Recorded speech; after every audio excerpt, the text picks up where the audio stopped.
আন্তর্জাতিক সংবাদে আপনাকে স্বাগতম জানিয়ে দিব বিশ্বের আলোচিত কিছু গুরুত্বপূর্ণ আন্তর্জাতিক সংবাদ। পুরোপুরি ব্যর্থ হয়ে গেছে বাইডেন প্রশাসন ইরাক থেকে এবার মার্কিন সেনা সরাতে। অবশেষে আলোচনা শুরু করছে মার্কিন কর্মকর্তারা। ব্যর্থতার জালে যেন পুরোপুরি আষ্টেপৃষ্ঠে জড়িয়ে গেছে এই বর্তমান মার্কিন প্রেসিডেন্ট। এদিকে খেপেছে প্রেসিডেন্ট ভ্লাদিমির পুতিন। চিরদিনের জন্য পশ্চিমা আমেরিকা এবং ইসরায়েলের দাম্ভিকতাকে মুছে ফেলার অঙ্গীকার করেছেন তিনি। থাকবে অক্ষত রয়েছে হামাসের বেশিরভাগ টানেল প্রবেশে অক্ষম ইসরায়েলি সেনাবাহিনী। জানিয়ে দিব সাগরের যে কোনো স্থানে শত্রু যুদ্ধজাহাজ ডুবিয়ে দেওয়ার ক্ষমতা আছে। পশ্চিমাদেরকে টার্গেট করে কঠোর হুঁশিয়ারি দিল ইয়েমেন। এদিকে হেরে গেছে জান্তা প্রশাসন নিজেদের অস্তিত্ব রক্ষায়। শেষবারের মতো রাখাইনে আরাকান যোদ্ধা ও জান্তা বাহিনী তুমুল লড়াই চলছে এবং মুহূর্তেই 12 রোহিঙ্গা নিহত। সর্বশেষ জানিয়ে দিব কোনো দিক থেকেই পেরে না ওঠে এবার ফিলিস্তিনের প্রেসিডেন্টকে সরিয়ে দিতে ষড়যন্ত্র শুরু করেছে পশ্চিমা আমেরিকা। ফাঁস হয়ে গেছে এক চাঞ্চল্যকর প্রতিবেদন। দর্শক শুনছিলেন সংবাদ শিরোনাম, এবারে জানিয়ে দিব বিস্তারিত। তার আগে আমাদের ভিডিওটিতে একটি লাইক দিন এবং চ্যানেলটি সাবস্ক্রাইব করে পরবর্তী আপডেট সংবাদ সবার আগে পেতে আমাদের সাথেই জুড়ে থাকুন। মধ্যপ্রাচ্য থেকে পুরোপুরি ব্যর্থ বাইডেন প্রশাসন অবশেষে ইরাক থেকে মার্কিন সেনা সরিয়ে নিতে কার্যক্রম শুরু। ইরাক থেকে বিদেশি সেনা সরিয়ে নিতে যুক্তরাষ্ট্রের সঙ্গে আলোচনা শুরু করেছে দেশটির প্রধানমন্ত্রী মোহাম্মদ সিয়া আল সুদানি। শনিবার বাগদাদ ও ওয়াশিংটনের মধ্যে প্রথম দফায় আলোচনাটি হয়। আলোচনায় ইরাকি প্রধানমন্ত্রী ছাড়াও দুই দেশের ঊর্ধ্বতন কর্মকর্তারাও উপস্থিত ছিলেন। এর আগে গত বছরের আগস্টে ওয়াশিংটনে এক বৈঠকে সেনা প্রত্যাহারের আলোচনার পরিকল্পনা করা হয়েছিল।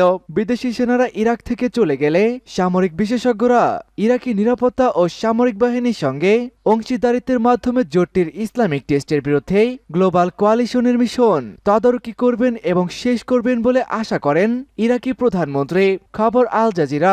2014 সালে আইএসআইএলকে ইরাক ও প্রতিবেশী সিরিয়ার বিশাল অংশ দখল করে নিয়েছিল।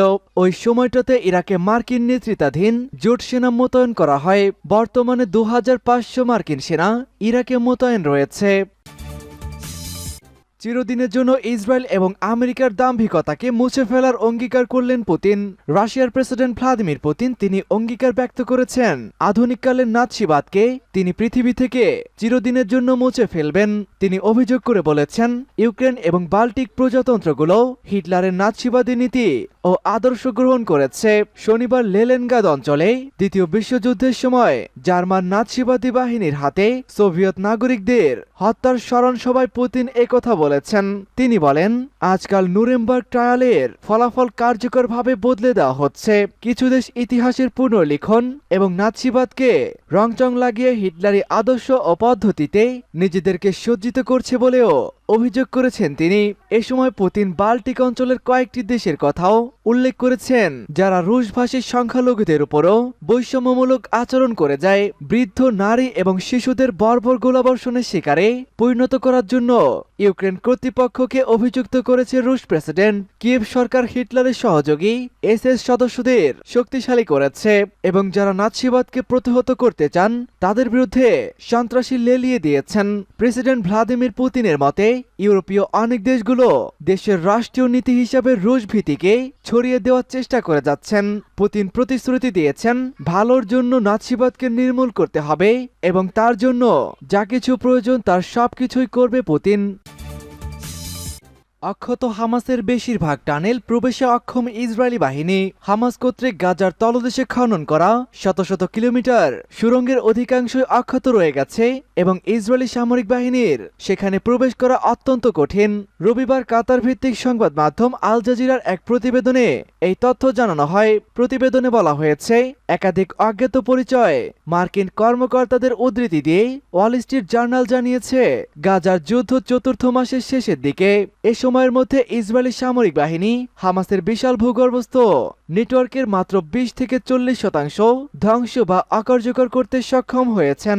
এতে আরও বলা হয়েছে, এই সময়ের মধ্যে ইসরায়েলি সামরিক বাহিনী গাজার মিঠা পানির সরবরাহ এবং স্থলভাগের উপরিভাগের অবকাঠামোর ক্ষতির কথা উপেক্ষা করে ভূমধ্য সাগরের পানি দিয়ে প্লাবিত করা সহ টানেলগুলো অকার্যকর করার জন্য বিভিন্ন পদ্ধতি অবলম্বন করে যাচ্ছেন। প্রতিবেদনে বলা হয়েছে, মার্কিন কর্মকর্তারা বিশ্বাস করেন যে হামাসের বিশাল ভূগর্ভস্থ নেটওয়ার্ক, যেখানে হামাস নেতা এবং বন্দীরা রয়েছে, এগুলোকে ধ্বংসের জন্য ইসরায়েলকে আরও অনেক প্রশিক্ষিত সৈন্য মোতায়েনের প্রয়োজন হবে।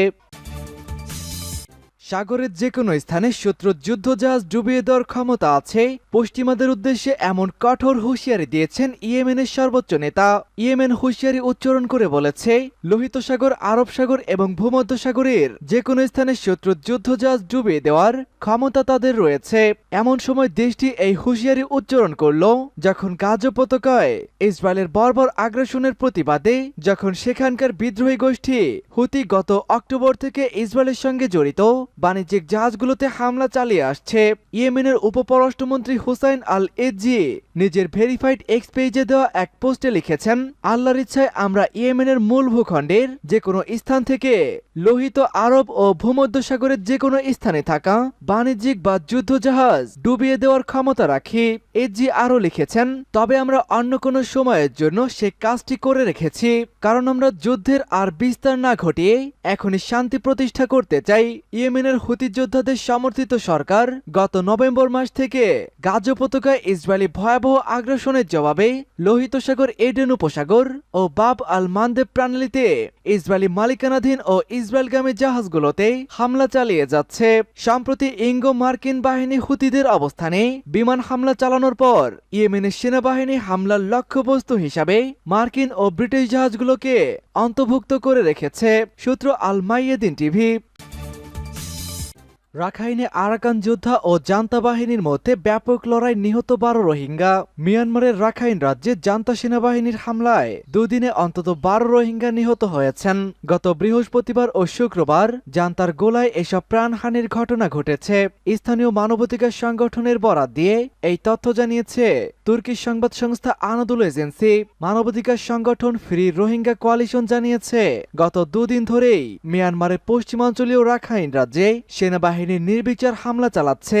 গত দুদিনে রাখাইনের বুচিডং এলাকায় হপন নিউ লেক গ্রামে কামানের গোলা ছুড়েছে মিয়ানমার সেনাবাহিনী। এতে অন্তত 12 জনেরও বেশি রোহিঙ্গা প্রাণ হারিয়েছেন। ফ্রি রোহিঙ্গা কোয়ালিশন সহ প্রতিষ্ঠাতা রোয়ান নিসাং লুইন সামাজিক যোগাযোগ মাধ্যম এক্সে এক পোস্টে লিখেছেন, বুচিডংয়ে স্থানীয় আরাকান যোদ্ধা ও মিয়ানমার সেনাবাহিনীর মধ্যে তুমুল লড়াই চলছে।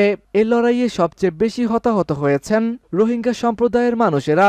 মূলত তারাই যেন এই হামলার লক্ষ্যবস্তুতে পরিণত হয়েছেন।